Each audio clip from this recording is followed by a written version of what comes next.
What is up, everyone? Brandon Ferst, aka First Report, representing the First Off the Bench podcast network. Everyone comes off the bench. We are first. Welcome in to another edition of the Changeup here on the network. We break down everything Major League Baseball has to offer. I believe the official title of this podcast is going to be the Nightmare Scenario podcast. But with me, as always, is my friend and co-host Bryanna Winner. You can find Bryanna at bwinner12. I know the answer to this question, but I have to ask it. How you doing today, Bryanna? Nightmare Scenario seems to be a very good title. Yes, this is like Saturday. We both had words. Mm-hmm. We are recording on let's see, today's a Wednesday, the 13th of December, about four days removed from possibly the biggest time. Needing time to process. Yes, it really did. We did need some time, because if we would have done that podcast that day, the children would not have been invited to that podcast. But we have taken some time, looked at it, and as we said, Nightmare Scenario. It's very similar to, you see a storm rolling in and you go, oh, that's going to be a bad one. Well, we've seen this storm rolling pretty much for the last year and a half. We've been doing this podcast since the Ohtani kind of, he's not going to re-sign. We all said, just don't go to the Dodgers. Well, folks, Saturday, December 9th, baseball changed. Let's just say that. Shohei Ohtani signs for the the Dodgers. I wish. I know. That's the Freudian hope right there. But no, he signs with the team up north, the Dodgers. 10 years, $700 million. Now, when that news broke, that was crazy enough. We'll get to the kind of the 48 hours that happened after that, and even maybe before that. But your first thoughts, Bryanna, when you got the news? We got the news at the same time. As we said, our text kind of went like this. We sent them at the exact same time. But your thoughts when the news broke immediately? Not words I can say. Yep. Okay. Fair enough. Considering the fact that I got an "I'm sorry" text from somebody else before it even came. That's the worst, because you don't know what it is. You're like, wait, you know something I don't, and I should have known before. It was literally seconds. Yeah. I was about to text him, what are you talking about? The football picks? Because look, those picks were it was a weird week in the NFL this week. But that's what I thought he was going to talk about. And then I get the notification seconds later. And then I text you. It's unbelievable. But I think the unbelievable part of it for me is the money of it. I mean, once again, we'll get to the deferments and stuff like that. But in terms of the initial shock, this is just such a big news story. I mean, it stopped. I think I was on a phone call with my mom, and I saw the alert, and I don't know what we were talking about before, but I know what we were talking about after that. Such groundbreaking and, ground shattering news for baseball, and I think all of sports. And on the base of it, $700 million. If you would have told me when Shohei was healthy, when he could pitch and hit, that he was going to be near 700, I would have told you that might be a bit much. And I'm one of the biggest Shohei guys there is. I was saying blank check. 700, I thought, wow. And then obviously the Tommy John, I honestly thought, 500, 550 was going to be his ceiling. I honestly thought he would have stayed at the Angels for a year to rehab. Mm-hmm. Yeah, but I think he wanted to get it. I think he wanted to get locked in somewhere. I don't think he wanted to do this again. He didn't strike me as someone who enjoyed this process. There was a lot of talk of, there would be teams would be penalized if news broke, or, there was that break where Dave Roberts said, yeah, we met with him, we had a good meeting, and everyone said, oh, the Dodgers are out on him because he talked about it. So I had that theory at first, but as the free agency went on and realized it seemed kind of like he didn't really like it, he probably didn't want to strap back in and do it a year later. But I just cannot believe 700 million. Once again, this just to be the first initial reaction over 10 years. but it changes the Dodgers. I mean, this is now, even with Shohei essentially not They're pitching Darth this year, Vader. it is. This is. I am Obi-Wan Kenobi, and not to say that, believe me, Shohei is not my protege, but I'm his biggest fan, and now all of a sudden he's the villain.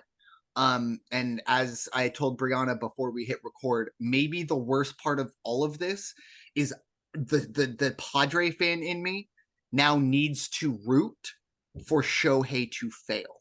And that sucks. It would be in my team's best interest for Shohei to never pitch again. And that kind of breaks my heart. But he did what's best for him.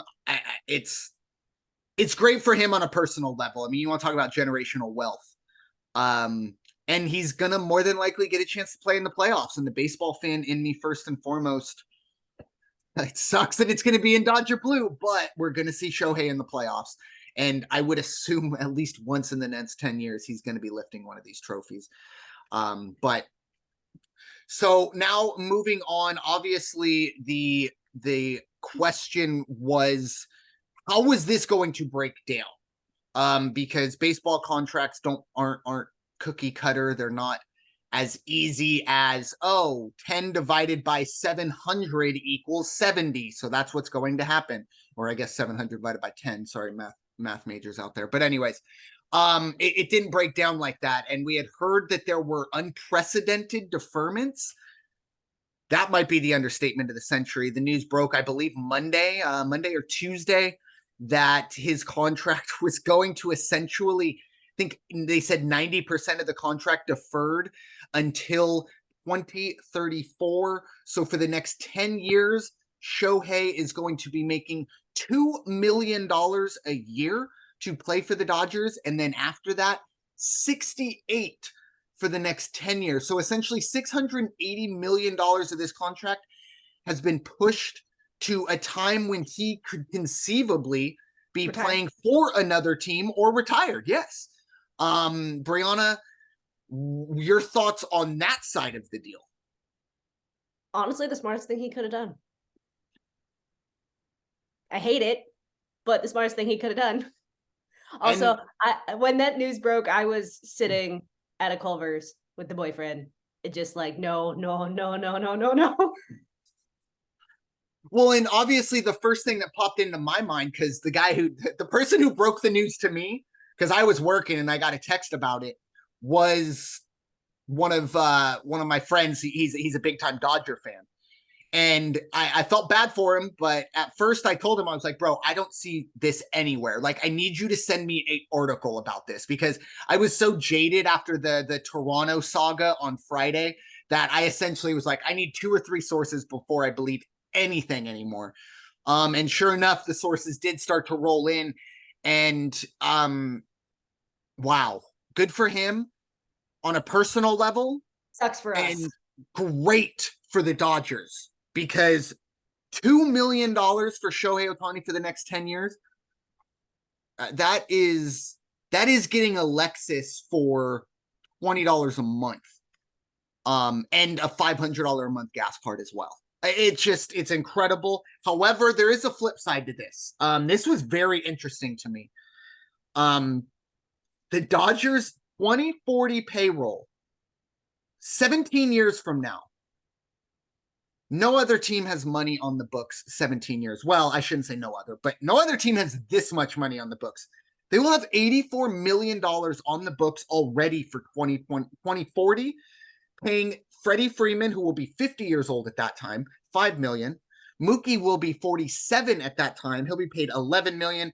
And obviously Shohei will be 45 at that time. He will be making a cool 68. So I believe this is the ultimate 10-year window, get as many as possible, and it's going to get really, really rough around the Dodgers part in about 10 years, or else they're going to have to develop players at an incredible rate, which obviously they have done.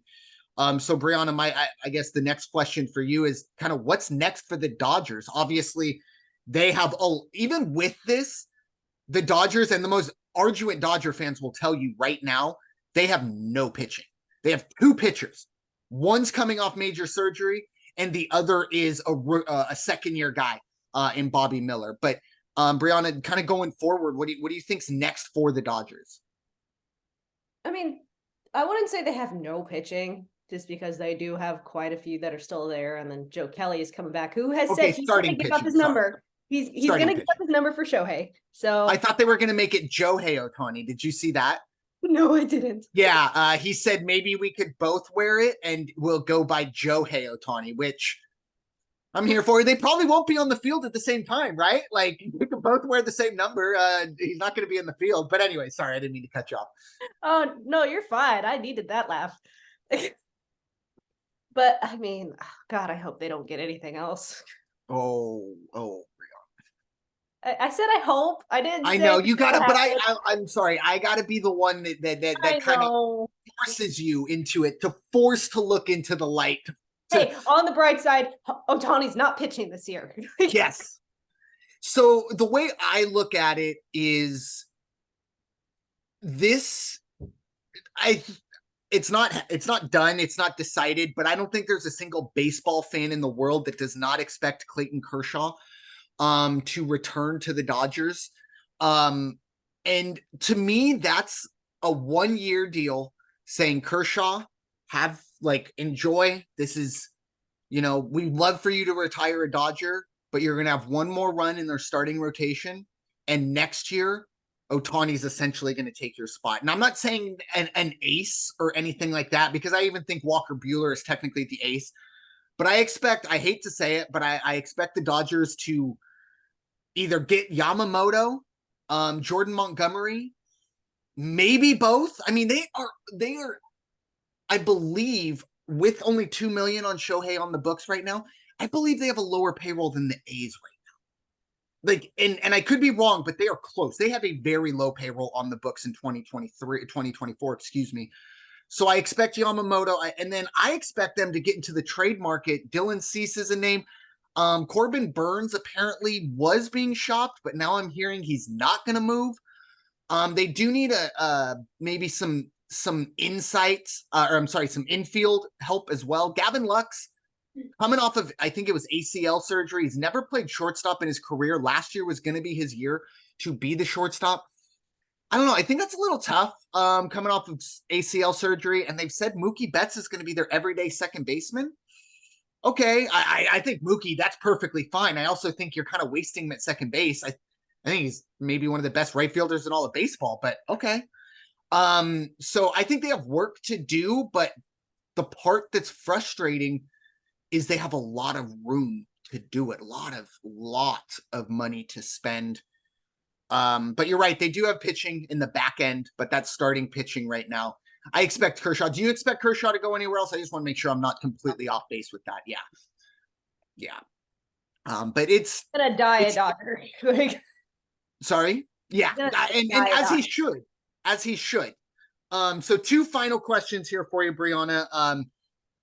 Obviously on Friday we heard, John Morosi maybe had one of the worst days you could have as a sports journalist and fell victim to the I want to be first, not right situation. But he reported that there was a private plane that was leaving, I think it's John Wayne, in Orange County. He was going up to Toronto. And some people did some diving. It was the same type of plane that Shohei has been pictured with, blah, blah, blah. And there was also talk that Kikuchi, I'm not even going to try his first name, I'm sorry, Kikuchi had reserved 50 party or 50 person room or whatever in some restaurant. And everyone was like, oh my gosh, this is Ohtani's welcome, blah, blah, blah. And some other people did some digging and said, hold on, wait. It's also Kikuchi's wife's birthday, whatever, today or tomorrow, blah, blah, blah. And it all started to kind of fall apart. Apparently it was the guy from Shark Tank who was on the plane. Shohei never left Southern California. Pretty much the entire baseball world for one day believed Shohei to the Dodgers was not going to happen. I know, like, we hit record, I said I wish I never had that day because it gave me one day of hope. I had essentially accepted Shohei to the Dodgers from the beginning, except for that one day. But my question to you, Bryanna, do you think that the Blue Jays were ever really a factor in this? I don't know, because honestly, it could have been a really good place for him. But at the same time, it would also screw over any Japanese fans who wanted to watch Shohei play from overseas. And that's the reason why I believe he wanted to stay in California, or in general, just the West Coast. I kind of wish he could have gone to the Mariners, but it's fine. It would have helped you. Mariners can't afford that. Huh? I Mariners know. would not. There's like 3 teams that could have done this, and I don't even think the Blue Jays are one of them. Yeah. I honestly wish it would have happened, just be like the Toronto one, just because, yes, it would have still hurt me, but it wouldn't have been as bad as this. Yeah. Oh, it's like getting him away, right? Like we can watch from afar. It's not going to be right here in our face, here in Southern California. No, but at the same time, it still would have been the American League that I would have had to deal with. Yeah. But it still wouldn't have been the Dodgers. Yeah. Obviously after Shohei had, everything went official and everything was done and dusted, the reports that the Giants had made pretty much I believe the quote was near identical offer. So I don't know if that was the financial side of it or the financial and the deferments. I didn't really dive into that because I'll be honest, a lot of the stuff I've read the last 48 hours, I don't understand. I'm not very good at math.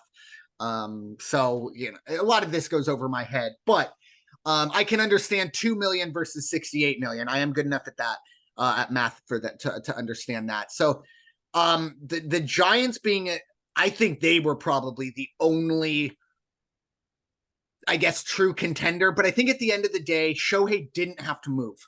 Like he didn't. His residence didn't have to move. He didn't have to move that cute little puppy. You see all the awards this offseason. The players have entourages of family and friends. Shohei is chilling, getting the MVP with his dog by himself. I don't know. I thought that was amazing. Great for him. Hopefully he's got some people around him. I don't know. That was a little alarming. I'm sure he has good people around him too, but maybe you'd like to see some humans there too. But anyways, I think it's so standard for Shohei. He's like, you know what? I'm just going to win MVPs for the rest of my life. So I'll bring my friends and family in after the 5th one or something like that. But anyways, I thought maybe the Giants would have been a factor. But Bryanna, my final question here. Oh. I know we have to ask it. I have to ask it. Now, obviously, good news. I think this is a really good hire. Ron Washington is the new manager of the Angels. Does have some, obviously pedigree coaching where he was very good for the Rangers before some off the field stuff kind of took him out. And then he's been with the Braves for, I want to say the last 8 to 10 years, pretty much during this run. Players love him. Anyways, but overall, everything being, dust is settled. What is next for your beloved Angels? Well, not only did they hire Washington, they also changed pretty much their entire coaching staff. Yeah. So I'm just going to add that in there. Look, at this point, trade away Trout and just start your rebuild, because you have no pitching. You have great prospects, but they're not exactly pitching prospects. So yeah. And they traded away Max Stassi and David Fletcher to the Braves for a minor league first baseman and reliever. What's that gonna do? I agree with you. We kind of went into this before we hit record. So I think we both know each other's thoughts, but I'll let everyone else in on mine. The right thing to do for the franchise is, like you said, trade Mike Trout.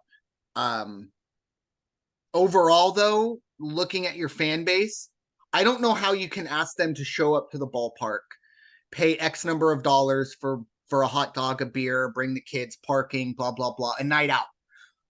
And the best bat you're going to put out there, I'm sorry, at this point, it's Anthony Rendon. If you trade Mike Trout, he's always injured. He's never on the field. Shush. That's fair. That's the only way he's not. But in that scenario, I see it from both sides. I could understand how the front office is saying, look, we have one absolute stud. We have to hold on to him. But the problem is, I just wonder if maybe they learned their lesson, because now that everything is done and dusted, the not trading Shohei at the trade deadline, I think, is going to end up going down as a mistake. I didn't necessarily disagree with it at the time, but I think not trading Shohei, you could have gotten a lot. I even brought up you could have packaged Anthony Rendon in that deal at the expense of 2 or 3 prospects just to get Rendon out of there and get that contract off the book so you could get back into free agency spending. But I just wonder if the Angels have learned their lesson and they say, look, Mike Trout, this is the highest trade value he'll ever have, more than likely. I think the right thing to do is trade him and get as much as humanly possible. But I'll tell you this right now. If they trade him to the Los Angeles Dodgers, I'm going to burn that stadium to the ground. And I don't know, might not. They would trade him to the Phillies before the Dodgers because he would want. That would be amazing. He would rather go to the Phillies because remember, he is a Philly boy, born and raised. He goes to Eagles games. He would rather be a Philly. I don't know, but I feel like the Dodgers would have a pull to him too. No. I mean, it's the same city. Hold on. I mean, we can say we don't want it to happen, but I think we do have to be realistic that is a place that would probably be in his top 3. Where that ends up, but I mean, he's obviously Shohei. He's very good friends with Shohei. I think if you gave him the choice, you know, you could win a World Series with anyone on the planet. I would probably say he'd pick Shohei. So I'm just throwing it out there. I'm just, I don't know if he's a listener or, Artie Moreno or the front office listener of the show. So you want to make sure don't trade him to the Dodgers, throwing it out there. But the Phillies would be a great place to send him to. I think it's actually a perfect mix. I think I brought this up last podcast, but one of the top prospects for the Phillies is, I think it's Andrew Painter or Matt Painter. No, Matt Painter's the coach at Purdue. So Andrew Painter, I'm pretty sure. He is coming off of Tommy John, I do believe, but he's one of the top prospects, really good looking right-hander, throwing about 101. And that might be a nice little fit there. The Phillies would have to throw in plenty more, or once again, maybe Anthony Rendon is put into that. But I think the Angels do have to look ahead, not only at life without Shohei, but start to build towards life without Trout, unfortunately. But with that being said, there was obviously some other big news that had kind of broke well before that. Not nearly the ground-shattering news that we saw with the Shohei deal. I was 8 hours for you. So. I mean, the Soto situation, I knew it was coming, and it's tough. Obviously, Juan Soto going to the New York Yankees for a package of pitchers. I really only have hope for 2 of them. But the fact that Soto only has a 1-year contract, or he's essentially right now a 1-year rental. Scott Boras usually brings his players to free agency. And I think Juan Soto wants to go to free agency regardless. Not to say he's not going to re-sign with the Yankees. I just don't think it's going to be in season. I think we're going to have to. I think he just saw Shohei get 700 and go, look, I can't pitch, but I can get 400. I can get maybe 450 with that bat. He goes to the Yankees, 4 pitchers. As a Padre fan, obviously, as you said, it's been a rough 6 weeks. Obviously, I don't think we recorded. We haven't recorded since before the awards. Okay, yeah. So the passing of Peter Seidler obviously was something that I think really shook Padre fans from the beginning, before kind of all this saga started. And it was very unfortunate because as a San Diegan, he had done a lot for the city. But as a Padre fan, he had done more for this franchise than maybe any owner in my lifetime. And it's not even close. A lot of question marks around the Padres right now. The TV deal is kind of up in the air. I don't know where the Padres are going to be on TV next year. I might have to get MLB extra innings and pay $500 a season just to watch my team, but whatever. And then obviously the Seidler situation, I'm not nearly good enough, like I said, with the math to understand how trust work and stuff like that. The Seidler brothers have said they want to continue on his legacy and continue to try and bring a championship to San Diego. I've unfortunately, as a Padre fan, I've regressed to what I normally do. I have no expectations for this team anymore. I spent the last 5 years expecting this team to be good, and I got kicked in the midsection all 5 times. So I'm going to put a cup on and go sit on the sidelines and just say, you know what? If by the time September rolls around, we're fighting for a playoff spot, great. If not, whatever. I'm a baseball fan first and foremost. I think this weekend, maybe the last 6 weeks have really just kind of, like, I don't know if I texted you, Bryanna, but I said, I feel like I've gone 8 rounds with Mike Tyson. It's just, it's tough. It's unfortunate. The Soto news, I was hoping to get a little bit more. But the Michael King kid looks pretty good. Well, I shouldn't call him a kid. He's 29. And Drew Thorpe was the minor league pitcher of the year last year. So, he might be maybe a year away. But Michael King probably expected to slot in somewhere between Musgrove and Darvish. Maybe, I guess you can say he's replacing Snell, but that's not going to happen. But do you have any thoughts, Soto, to the Yankees, Bryanna? No, I'm leaving that one up to you. Yeah, I mean, it is what it is. Moving on, at least he didn't go to the Dodgers. That'll be something I'll have to stress about next year. But a long way to go before we get to Soto free agency. I almost would rather him stay with the Yankees than the possibility of him going to the Dodgers, because that would just be disgusting to me. But anyways, some other news. Eduardo Rodriguez signs a pretty big deal. He's going to the Arizona Diamondbacks. An interesting trade. It felt kind of dirty, kind of weird to see the Red Sox and Yankees trade. But Boston sends Kike Hernandez to the Yankees. And one of the really interesting trades I saw this year, Jared Kelenic, who was, one of the top prospects, kind of the building blocks, or at least we expected to be the building blocks of the future in Seattle. He was dealt to Atlanta as well. But Bryanna, any others that I missed, or any thoughts on those signings and trades? I'm going to need you to send me where you saw the Kike Hernandez one, because I just see the last place he played was the Dodgers, not the Red Sox. Oh, so you're going to need to send that to me. Okay. I mean, it was like a week ago, so I'm not going to be able to pull that up right this minute. Let me see. Maybe I can. Everything. Any other thoughts on the Hernandez? Huh? I just keep seeing Dodgers. Well,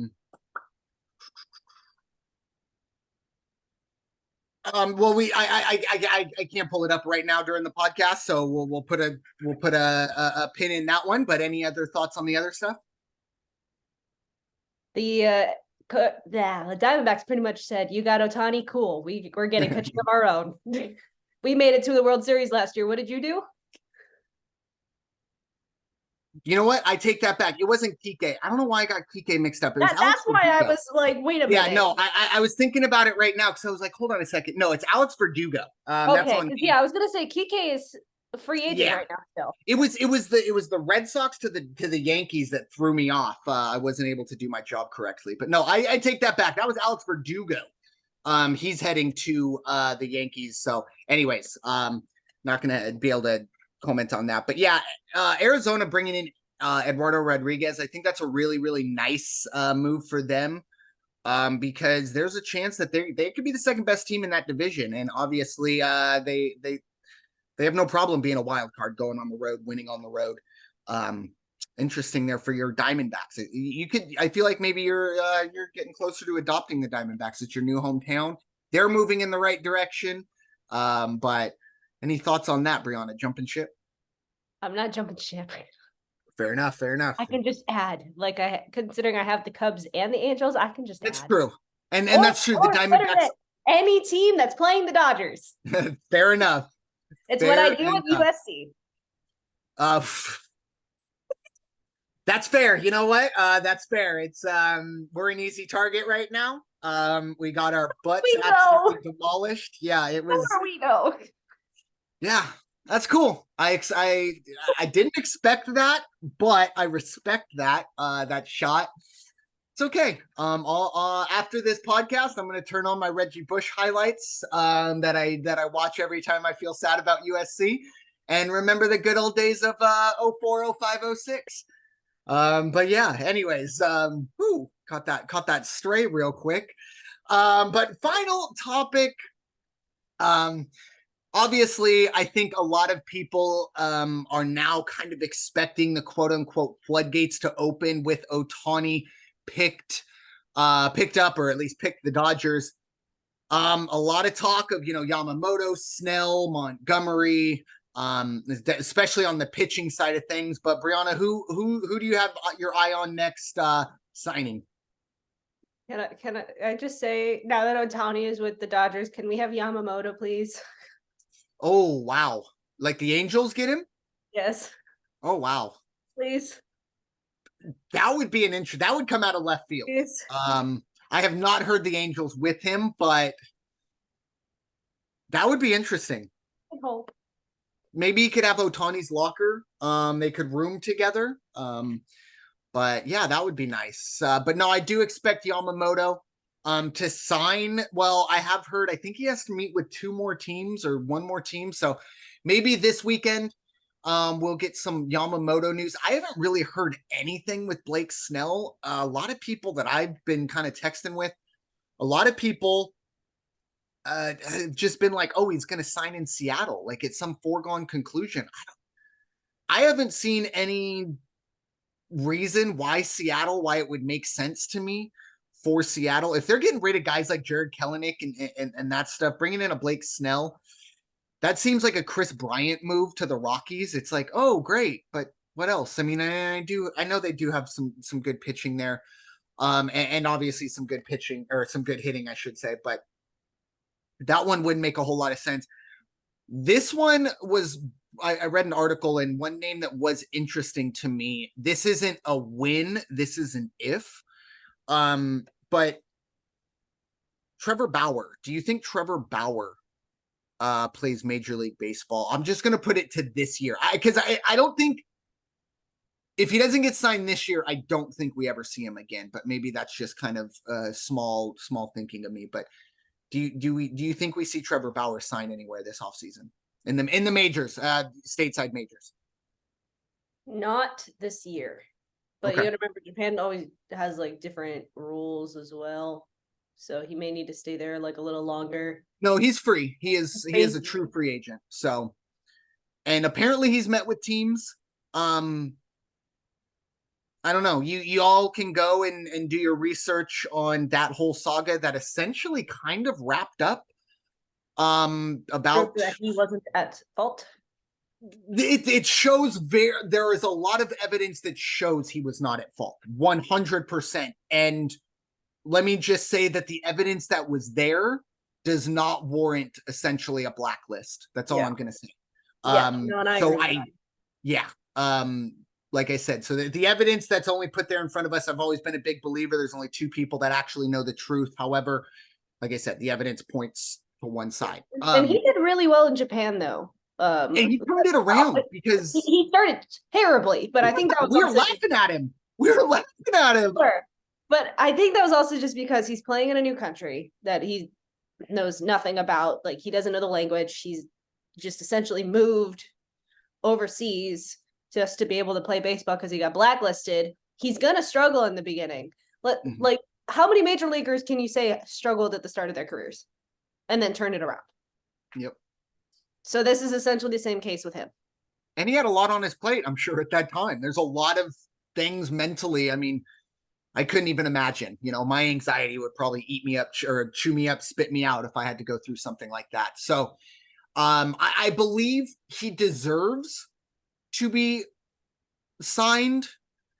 I just don't know if a team's going to take a chance on him.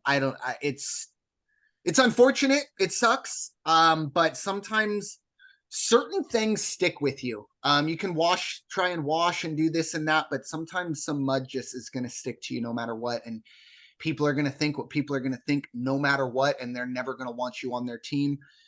And I think maybe some front offices aren't willing to take that gamble, but that was just one name that maybe it was kind of interesting to me. But any other thoughts on any other, news, any final thoughts overall, Bryanna? Get this nightmare over with, right? Pretty much. And like, as much as I hate the Dodgers, I still love Ohtani. It's going to be very hard. Like, I want the best for him, but I absolutely hate the Dodgers. We'll see how this dynamic turns out. Yeah, well, you want to talk about pressure? I don't know if there's a single team in my lifetime that has had more pressure on them to win a championship. This is the most pressure packed, or the most pressure on a team ever. Dave Roberts, his leash is like one chain right now. He cannot survive another sweep in the division series, honestly. And I really like Dave Roberts when he's not in uniform. I think he is a fantastic person. He's, he's San Diegan. I think he was born in Chula Vista. So massive respect for him. But I would be very surprised if he is the manager of this team in 5 years, because I just think the expectations are going to be too high. And baseball is so crazy. And at the end of the day, Shohei is only a DH this year. He's going to be probably the best DH in baseball, but he's not going to win MVP. He's almost kind of, unless he hits 350 and 55 home runs, it's really hard for a DH to win MVP. They're going to need other players, especially that pitching staff, to step up. But I agree with you. It sucks, but I still love Ohtani. As I joke, I'm rooting for him to fail. I'm not. I want to see the best baseball players in baseball play. And the hardest part about this is the Dodgers are so damn likable. Freddie Freeman, Mookie Betts were already really likable people, and now Shohei as well. So I've decided I don't hate the Dodgers. I hate their fans. So you can come at me if you need to, Dodger fans, but that's where I'm at when it comes to the Dodgers. But the end of the day, they're doing what they need to do to make their team better. And I hate to say it, but I don't think they're anywhere near done. I think this is the start of something that's going to get really, really, really rough. This might be, I really shouldn't. Trying to make a dream team is what you're telling me. I was saying the next time we record, it might be Nightmare Scenario Part 2. That's all I'm saying. And yes, I'm negative. If you didn't already notice. But anyways, with that being said, thank you so much for listening to this Nightmare Scenario episode of the Changeup here on the First Off the Bench podcast network. Everyone comes off the bench. We are first. It is time for y'all to go wash your hands and stop hating everybody. We'll talk to y'all very soon. Take care.